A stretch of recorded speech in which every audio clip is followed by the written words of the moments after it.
안녕하십니까. 우리 생명존중 강의, 오늘이 10주차 강의입니다. 오늘 10주차 강의 1교시 시작하도록 하겠습니다.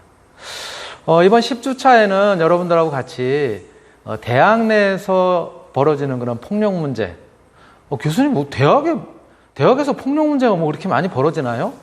근데 우리가 깊이 인식하지 못하고 있는 그런 가운데에도 대학 내에서 다양한 유형의 폭력 문제들이 사실은 벌어지고 있어요. 그런 얘기를 갖다가 좀 오늘 여러분들과 같이 해볼까 합니다. 자, 그러면 대학 내 폭력 문제, 이게 왜 뭐 강의 주제로까지 이렇게 선정하게 됐는지, 또 어떤 내용인지 잠깐 살펴본다면은 대학 내 폭력 문제는 이렇습니다. 한때 해마다 신학기가 되면은 뭐 올해는 우리 코로나19로 인해 가지고 신입생들 대학에 거의 가보지도 못했잖아요. 그렇죠? 우리 강의 듣고 있는 학생들도 마찬가지겠지만, 해마다 신학기만 되면 되풀이되고 있는 신입생들에 대한 선배들의 가혹행위, 이런 것들 인해서 사망사고 이런 것이 뉴스에 나오고 그랬었단 말이에요. 또 MT, 그렇죠? 신입생들 환영회라든가 이런 것들을 포함한 MT 등에서의 강압적인 음주 폭력, 이런 것들로 인해 가지고 굉장히 사회 문제화가 됐었던 적이 있죠. 그러한 문제들이 대두화되면서 이와 함께 대학 내에 이제 다양한 유형으로 만연이 되고 있었던, 이를테면 선후배 간의 물리적인 폭력들, 뭐 선배들의 군기잡기라든가 이런 얘기겠죠. 그 다음에 은연중에 벌어지고 있는 이제 성폭력의 문제. 성폭력은 뭐 성추행이 될 수도 있고 성희롱이 될 수도 있고 또 뭐 성폭행이 될 수도 있겠죠.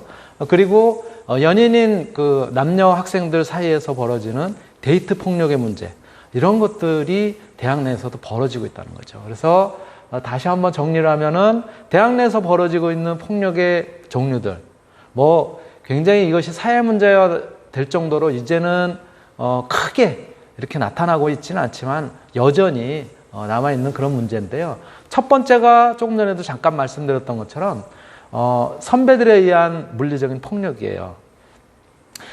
군대 상명하복 문화에 뿌리를 둔 그런 이제 폭압적인 어떤 군기잡기, 또 강제적인 음주폭력, 이런 것들이 특히 그 선후배 간의 위계 질서가 굉장히 여전히 전통적으로 남아있는 그런 학과들, 그런 이제 뭐 대학들에서 많이 벌어지고 있는 문제인 것이죠. 그리고 두 번째가 성폭력의 문제. 캠퍼스 내에서 발생하는 이제 성희롱이라든가 또 성추행의 문제, 또 그리고 성폭행의 문제, 이런 것들이 암암리에 눈에 보이지 않는 곳에서 여전히 남아있다는 얘기고요. 세 번째가 이제 데이트 폭력이에요. 이것은 대학 내에서뿐만이 아니라 이것이 이제 사회적인 문제로도 많이 이렇게 이제 드러나고 있는데요. 교제 중인 연인 간에 발생하는 폭력적 행위예요. 성폭력과 관련된 협박이라든가 또 물리적인 폭력.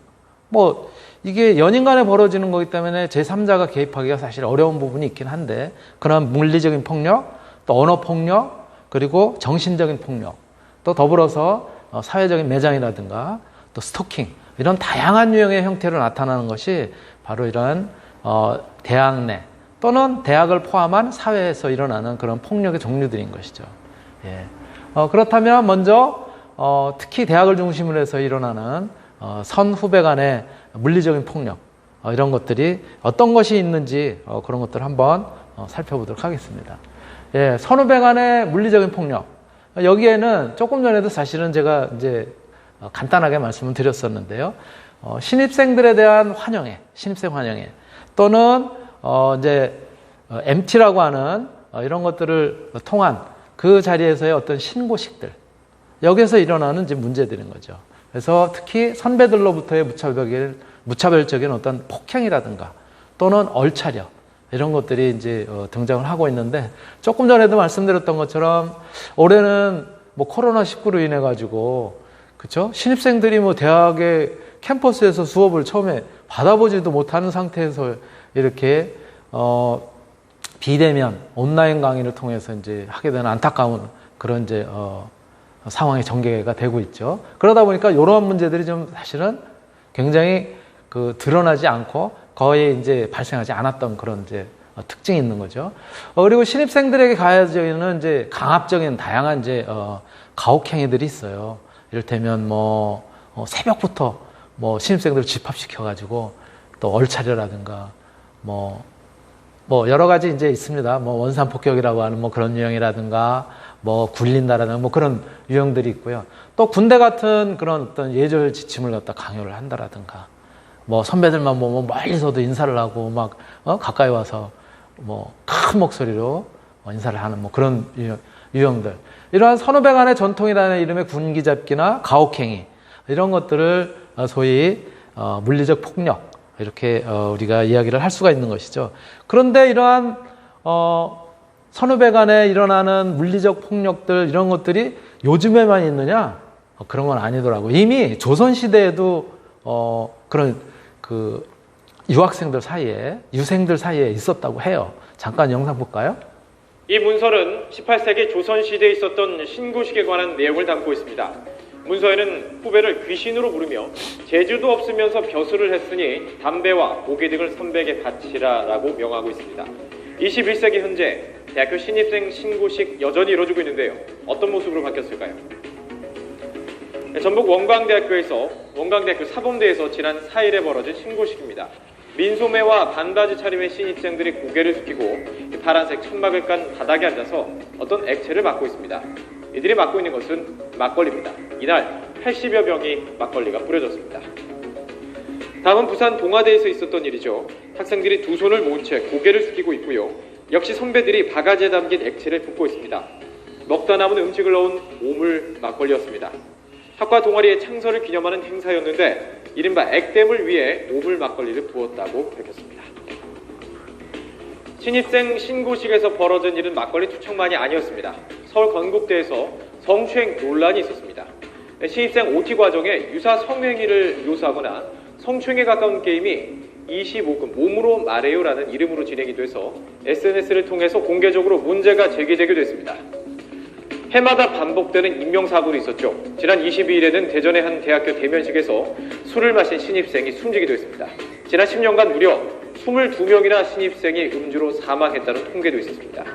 조선시대부터 있었던 이 신고식, 사실 후배를 아끼고 사랑하는 마음으로 적응을 돕기 위한 절차일 텐데요. 마음은 사라지고 전통이란 이름으로 가혹행위만 이어지고 있는 것은 아닐까요? 네, 그런데 이러한 가혹행위들 이런 것들은 또 학과 내에서만 이루어지는 것이 아니라 동아리 이런 데를 통해서도 사실은 이루어지고 있었다는 거예요. 또 다시 한번 볼까요? 영상? 다른 영상? 대구 계명대학교 태권도학과 선배 6명이 신입생 7명을 상습적으로 폭행한 혐의로 경찰 조사를 받고 있습니다. 이들은 후배들이 열심히 운동하지 않는다는 이유로 몇 달 동안 11차례 플라스틱 파이프 등으로 때렸고 수시로 뒷짐을 지고 바닥에 머리를 박게 하는 속칭 원산 폭격 등의 가혹행위를 한 혐의를 받고 있습니다. 네, 지금 보시는 이런 영상들이 사실은 올해는 거의 소식이 없었어요. 아까 말씀드렸던 것처럼 코로나19로 인해서 사실은 없었는데 해마다 일어났었던 그런 이제 일들이에요. 여러분들도 아마 매스컴을 통해서 접했을 테고 또 그런 경험들이 고학년인 경우에는 이제 있었을 겁니다. 자, 이러한 이제 대학 내 물리적인 폭력이 있는가 하면 또 한편에서는 다음에는 대학 내 성폭력 문제들이 또 등장을 하고 있다는 거예요. 대학 내 성폭력 문제는 조금 전에도 사실은 제가 간단하게 설명을 드렸었는데요.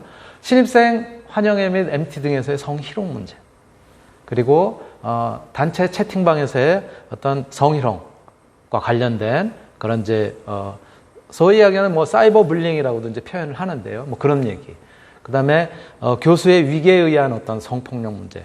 우리 지난 시간에도 잠깐 다뤄보긴 했죠. 그렇죠? 미투 문제에서 대학 내에서도 어떤 이제 성폭행 이런 것들이 있었다는 이제 그런 유형들인 거죠. 대학가에 만연하고 있는 다양한 성희롱, 성추행, 성폭행. 이게 바로 이제 세 가지가 소위 이야기하는 이제 성폭력이죠. 예, 바로 이렇게 다양한 유형으로 가해지는 성폭력들. 이런 것들이 사실은 대학 내에서 벌어지는 폭력의 문제인 것이죠. 자, 특히 MT라든가 이런 데서는 뭐 다양한 유형의 조금은 진짜 뭐랄까 민망할 정도의 어떤 그런 19금이라고 하는 그런 요소들이 지금 벌어지고 있었고 그런 것들이 매스컴을 탔었던 적이 있죠. 같이 한번 보실게요, 영상. 지난 13일 한양대학교 서울 캠퍼스에 대자보가 하나 붙었습니다.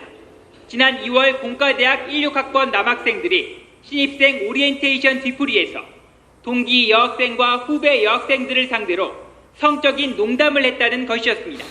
남자들끼리 솔직하게라는 명분으로 농담이겠지만 성매매를 주선하겠다고 얘기가 나왔고, 공개된 대화 내용에는 특정 여성을 음식에 비유해 성적으로 비하하는 내용도 포함되어 있습니다. 해당 학과에서 해당 학생들을 불러 진상 파악을 했더니 성폭행을 의미하는 표현까지 나왔던 것으로 드러났습니다. 이거를 이렇게 묶어놓고 했다 이런 것도 나왔다고 해요, 제보에 의하면은. 남학생들만 있는 단체 대화방이나 사적인 자리에서 이런 식의 대화를 나눌 경우 모욕죄로 1년 이하의 징역 또는 200만 원 이하의 벌금형으로 처벌받을 수 있습니다. 다만 성희롱을 당한 여학생이 공식적으로 문제 제기를 하거나 소송을 걸었을 경우에만 처벌이 가능합니다.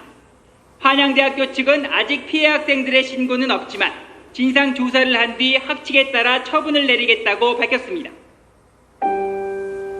네, 그리고 SNS에서 벌어지는 단체 카카오톡 단체방에서 벌어지는 그런 이제 성희롱 사건 이런 것들도 사실은 이제 매스컴에 등장하고 그랬었죠. 같이 다시 또 보실게요. 점심시간 학생들이 무리지어 대자보를 읽고 있습니다. 지난 10일 붙은 대자보에는 이 학교 남학생 8명이 채팅방에서 상습적으로 언어 성폭력을 해왔다는 내용이 담겨 있습니다.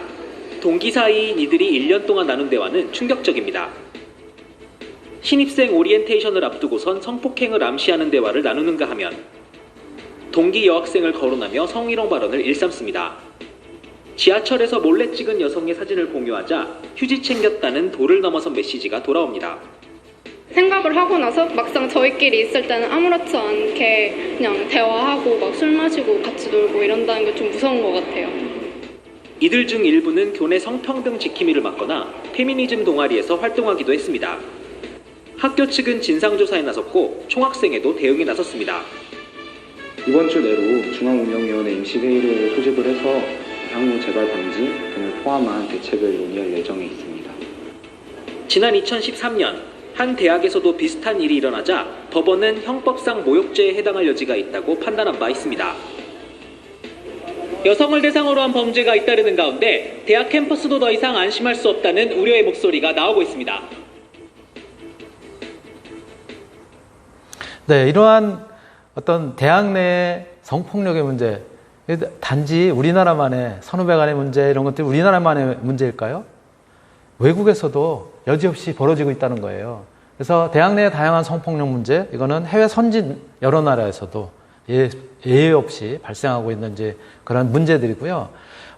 이 사진은 지금 헌팅 그라운드라고 하는 그 영화에 등장했었던 건데, 대학에 합격해서 이렇게 굉장히 즐거운 그런 이제 모습을 갖다 보이고 있는데, 소위 세계 최고의 대학이라고 하는 하버드대 이제 합격한 그런 학생들의 얘기예요. 근데 캠퍼스 내에서 데이트를 갖다 빙자한 강간, 즉 성폭행 이런 것들이 이제 일어나는 이제 클럽들이 있다라든가 뭐 이런 얘기들이 이제 등장을 하게 되고요. 또 대학 내 버젓이 이렇게 Thank you for your daughters. 딸들을 주셔서 감사합니다. 저희들이 뭐 19금에 대한 그런 이제 문제를 갖다가 포함하는 이런 메시지도 대학 내에 존재를 한다는 거예요. 바로 이러한 것들을 갖다 고발한 그런 이제 영상, 영화로 사실은 이제 고발했었던 헌팅 그라운드라고 하는 영상 잠깐 보실게요.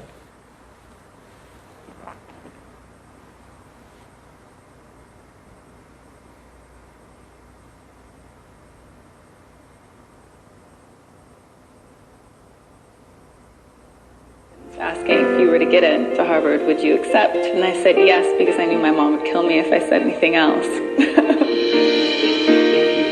The first few weeks, I made some of my best friends, but 2 of us were sexually assaulted before classes had even started. I went to the Dean of Students' office, and she said, I just want to make sure that you don't talk to anyone about this. They protect perpetrators because they have a financial incentive to do so. problem of sexual assault on campuses is enormous. I think it's fair to say that they cover these crimes up. There's a lot of victim blaming. He lectured us about how we shouldn't go out in short skirts. They told me, despite the fact that I had a written admission of guilt, that what I presented to them could only prove that he loved me. They discourage them from going to the police. If it goes to the police, then it's more likely to end up as a public record. Universities are protecting a brand.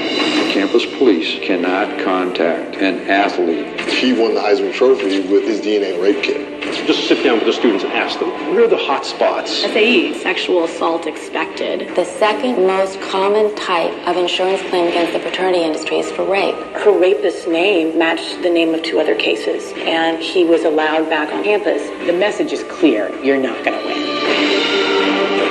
We started seeing, what was happening at campuses across the country. Why has no one connected the dots before?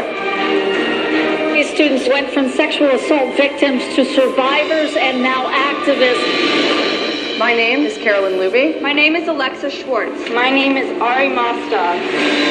This is a national problem. I was getting threatened. It was working in their favor to silence me, and I was terrified. I thought if I told them, they would take action, but the only action they took was against me. We've got a lot further to go.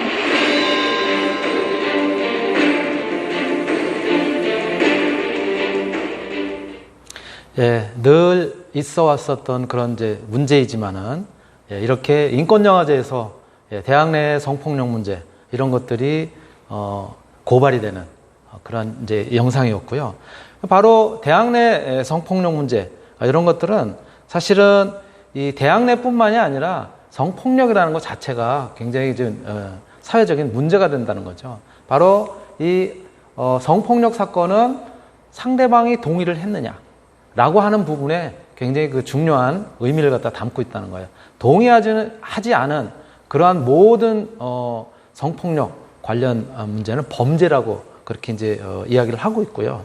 또 바로 이러한 것들은 그래서 그러한 차원에서 미국 캘리포니아 이제 검찰에서는 강간 수사 원칙을 갖다가 굉장히 엄하게 다루도록 그렇게 그 지침을 갖다 내린 바가 있고요. 메뉴에 표현했었던 것처럼 yes 하지 않으면 이거는 즉 yes라고 성관계에 동의하지 않은 것은 모든 것들이 성폭력 또 성폭행 여기에 해당된다는 거예요. 그래서 바로 그러한 지침을 갖다 이제 내린 바가 있고요. 그렇기 때문에 사실은 성폭력과 관련된 이런 부분에서는 그것이 성폭행이 되든 또는 성추행이 되든 또는 성희롱이 되든 상대방이 동의하지 않은 불쾌한 표현을 하게 된다면 그거는 전부 범죄 행위라는 거예요. 같이 그런 이야기를 갖다 같이 한번 들어보시겠습니다. There's one thing I can never have sex without. It's not something I carry in my wallet. It's not something I can buy or something I take. In fact, it has to be given to me. It's consent. And without it, I can't have sex. And neither can you. Because sex without it is not sex. It's rape. Consent. If you don't get it, you don't get it. It's on us to stop sexual assault. Learn how and take the pledge at itsonus.org. 예, 우리 사회에서도 성인지 감수성에 대해서 굉장히 많은 그런 것들이 최근에도 문제가 되고 있잖아요. 바로 동의, 상대방이 동의하지 않는 모든 행위는 범죄 행위다라고 이렇게 인식을 갖다 이제 우리가 바꿔야 될 그런 때가 아닌가 그렇게 생각이 되고요. 또 다른 측면에서 우리 그럼에도 불구하고 대학 내에서 일어나는 그런 성폭력 말씀드렸던 것처럼 추행이 되든 희롱이 되든 또는 폭행이 되든 이러한 것들이 피해자가 한 92% 이상의 학교에도 신고를 안 한다는 거예요. 왜 그러냐면 우리 사회 문화가 저거 뭐 해봐야 나만 힘들어 라고 하는 2차 가해라든가 이러한 또 그리고 해결이 안 될 것 같은 이제 그러한 것들을 갖다가 들어서 이렇게 92% 이상의 성폭력 피해자들이 신고를 안 하고 있다고 해요. 이제는 적극적으로 우리가 나서야 될 때입니다. 자, 오늘 1교시에 마지막으로 뭐를 갖다 이제 보실 거냐면요. 사실 조금 전에 나왔었던 그런 영상 중에 고려대학교 내에서 벌어졌었던 그런 카카오톡 단체 방에서의 어떤 성희롱 문제 이런 것들을 실제로 경험을 하고 했었던 학생이 직접 이야기하는 내용 같이 들어보도록 하겠습니다. 네.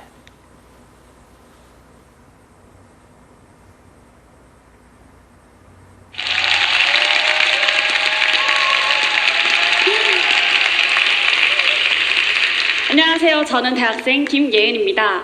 제가 지금 여러분들께 카톡 대화한 장면을 보여드릴 텐데요. 과연 이 대화들은 누가 누구에게 하는 대화였을까요? 여러분들이 지금 보고 계시는 대화는 과거 저희 절친들이 저와 저희 친구들을 향해 하던 말이었습니다. 1년이 넘는 시간 동안 가해자 7명은 수많은 친구들을 상대로 언어 성폭력을 저질러 왔습니다.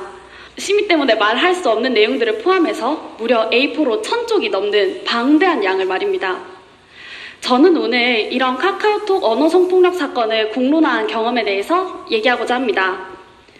앞서 절친이라고 말씀을 드렸는데 가해자 7명은 모두 제 대학 동기들이었고 그 중에는 정말 의남매라고 할 정도로 대학 내내 붙어 다닌 친구도 있었습니다.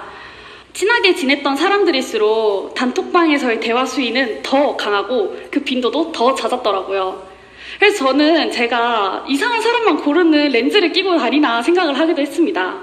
사건은 작년 6월 단톡에 속해 있던 또 다른 남자하고 덕분에 공론화될 수 있었습니다. 그 친구가 제보자 역할을 해준 거죠. 제가 단톡 내용을 쭉 읽고 나니까 직접적인 성희롱 피해자만 30여 명에 다다르고 그 외에 불특정 다수까지 합하면 정말 수많은 여성들이 피해자가 되었습니다. 제가 좀 역설적인 말이지만 피해자가 그만큼 많다는 건 꽤 다행인 일이기도 했습니다. 왜냐면 저 혼자만이 갖고 있었던 작은 분노와 용기로는 할 수 없었던 일을 할 수 있게 만들었기 때문이죠. 그래서 저희들은 이렇게 광범위한 카카오톡방 언어 성폭력 사건을 고발하는 대자보를 쓰게 되었습니다. 이 대자보의 부제는 성폭력은 어디에도 있고 어디에도 없다라는 부제였는데요. 나름대로 의미심장하게 들릴 수도 있을 것 같습니다. 왜냐하면 성범죄는 우리가 정말 일상 속에서 자주 접하는 범죄지만 그만큼 또 꽁꽁 숨겨지기 쉬운 범죄라는 특성을 갖고 있습니다. 그리고 큰 특징은 가끔 가해자, 심지어 피해자조차도 이게 성범죄다라는 인지를 못하는 경우가 있다는 점인데요. 왜 뉴스에서 자주 볼 수 있는 말 있잖아요. 뭐 기어서 그랬다, 딸 같아서 그랬다, 범죄일 거라 생각 못했다. 하지만 여러분, 같은 시간, 같은 장소에서 수업을 듣고 있으면서 동시에 핸드폰으로는 얘가 어떤 애 저떤 애 하는 행동들이 정말로 농담처럼 느껴지시나요? 실제로 제가 카톡방을 쭉 읽다가 이 사실을 확인했을 때는 정말 충격적이더라고요. 겉으로는 제가 아는 모습처럼 이야기하고 장난쳐놓고 동시에 핸드폰으로는 얘가 어떻고 저떻고 하는 그런 말들을 일삼았더라고요. 제가 사람 보는 눈이 없었던 게 아니라 그냥 저는 철저하게 배신당했던 겁니다. 그들의 이중적인 모습에요. 단톡방이 이런 비슷한 애들이 서로를 알아보고 그렇게 해서 만들어진 거라고 생각하실 수도 있을 것 같지만 사실은 굉장히 일상적인 목적으로 생겨난 톡방입니다. 그냥 뭐 미팅 나갈 사람 구하고 같이 놀자 그러고 단체 사진 전송하고 이런 것들을 위해서요. 하지만 지금까지 우리 사회가 야한 농담이라면서 여겨왔던 것들을 자꾸 나누다 보니까 그 수위가 점점 높아지게 된 거죠. 실제로 이런 말들에 익숙해지고 또 이런 말에 동의를 해야만 친구들과 친하게 지낼 수 있다라는 분위기가 형성되니까 그 누구도 잘못된 대화를 멈출 생각을 하지 못했습니다. 이런 식으로 치밀해졌어요. 내가 술 먹고 실수할까봐 미리 단톡방을 나가 있고 혹은 걸릴까봐 서로 공모하는 식으로 점점 치밀해져 갔습니다. 사실 이렇게 성희롱에 무뎌지고 또 다른 사람에 대한 공감 능력이 없어진다는 건 꽤 무서운 일입니다. 제가 제일 처음에 이런 단톡들을 쭉 읽었을 때 정말 너무 충격적이고 역겹고 막 꿈을 꾸는 것 같았어요. 하지만 공론화를 위해서 정말 수십 번에 걸쳐서 같은 내용을 읽고 나니까 그냥 피해자인 저조차도 저런 내용들에 되게 담담해지더라고요. 피해자도 이렇게 변하는데 말하는 사람이라면 얼마나 더 쉽게 성희롱에 무뎌질지는 여러분들도 쉽게 상상할 수 있을 거라 생각합니다. 지금까지는 단톡이라는 특수한 배경에 한정해서 이야기를 했는데요. 이 단톡을 사회로 넓힌다고 해서 제가 겪은 이야기가 크게 달라지진 않습니다. 우선 온라인에서는 아까 말씀드린 것처럼 농담이네, 사생활 침해네, 표현의 자유네 하는 그런 2차 가해에 해당하는 말들이 정말 많았고요. 심지어 한 경찰분은 피해자와 1대1로 대면한 상태에서 저런 거에 모욕감이 들어요? 를 시작으로 하는 정말 긴 훈계를 하시기도 했습니다. 또 학교에 아무 실효성 없는 징계에 분노하면서 항의 전화를 했더니 우리끼리 그렇게 정한 거고 그 자세한 이유까지 내가 알려줄 이유가 없다 라면서 저한테 굉장히 짜증낸 담당자의 목소리가 저는 아직도 생생합니다. 그 외에도 야 우리도 운이 좋았어 라고 말하던 남자 동기들도 있었고요. 바로 옆에 서 있던 제가 피해자인 줄은 모른 채 아무 말이나 툭 내뱉던 이름 모를 학생도 있었습니다. 이처럼 본인들은 가해자들과 똑같이 폭력적 분위기에 익숙해져 버렸다는 걸 과연 알고는 있을까요? 사실 이곳에 계신 저와 여러분도 이런 익숙함에서부터 자유로울 순 없습니다. 왜냐하면 우린 단 한 번도 폭력이 사라진 사회에서 산 적이 없기 때문이죠. 그게 바로 우리가 성범죄 뉴스를 듣고 그저 가해자를 손가락질하는 것에서 그쳐선 안 되는 이유입니다. 비록 어린 시절부터 우린 폭력이 나쁜 거고 약한 사람을 괴롭히면 안 된다고 배우지만 구체적으로 어떤 말과 행동이 폭력인지까지는 다 배우지 못했습니다. 무엇보다도 우린 가부장적 사회에서 배운 낡은 생각을 갖고 살면서도 우린 그렇게 살고 있다는 사실조차 잘 자각하지 못합니다. 돌이켜봅시다. 우린 오늘도 늘 그랬던 것처럼 말하고 행동하며 하루를 보냈지 않았나요? 그래서 저는 여러분과 약속하고 싶습니다. 더 불편해지고 더 용기 내자고요. 사실 우리가 당연하게 여기고 행동해왔던 것들이 보이지 않는 특권의 결과일 수 있음을 우린 잘 잊어버립니다. 우리가 가지고 있는 이 특권과 또 동시에 존재하고 있는 우리의 약자성에 대해서 우린 더 공부하고 더 신중해져야만 합니다. 몰랐다는 건 변명거리가 될 수 없으니까요. 만약에 나와 저 상대의 정체성, 이런 특권과 약자성에 대해서 다 이해하지 못했다면 적어도 내가 말을 조심해야겠다라는 그 정도의 경각심은 가지고 있어야만 합니다. 마지막으로 이 대화를 친구들에게 알려준 단톡 제보자를 떠올려 봅시다. 그냥 친구들과 친하게 지내는 평범한 남학생일 수도 있었던 그 사람이 어떻게 용기를 낼 수 있었을까요? 그건 바로 그 사람이 그 단톡의 분위기에 무뎌지지 않았기 때문입니다. 그렇기 때문에 그는 잘못된 분위기를 그저 침묵으로 방관하지 않을 수 있었죠. 만약 우리가 그 사람을 보고 유난 떤다며 왜 그러냐며 그냥 넘어가라 했다면 지금도 이 단톡을 비롯한 수많은 단톡이 똑같은 대화를 계속 나누고 있을지도 모를 일입니다. 이처럼 한 사람의 자각과 용기로 세상은 조금 더 나은 공간으로 바뀔 수 있습니다. 우리는 다른 사람의 행동을 멈추고 더 나아가 변화시킬 수 있는 힘을 가지고 있는 존재니까요. 여러분, 세상을 바꾸는 데는 무엇이 또 필요할까요? 저는 저나 여러분처럼 자각과 용기를 가진 아닌 건 아닌 거지 라고 말할 줄 아는 사람들의 연대면 충분하다고 생각합니다. 세상은 누군가가 바꿔주는 공간이 아닌 우리가 바꿔나가는 공간이니까요. 네, 들어주셔서 감사합니다.